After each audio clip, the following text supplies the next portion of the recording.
Welcome back to another technical deep dive here in the debug zone. Today, we're tackling a big question and breaking it down with insights from other users. Hopefully, this clears up some misconceptions and helps you get the answer you need. So buckle up, stay a little curious, and let's jump right in.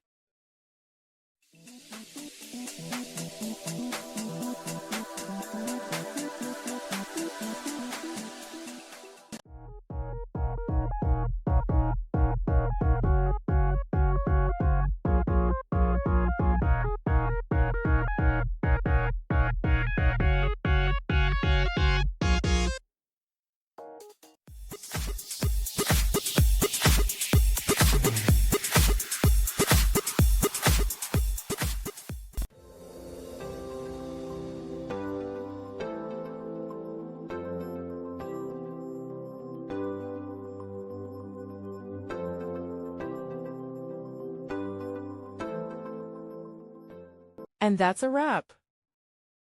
I hope you found the answer you were looking for.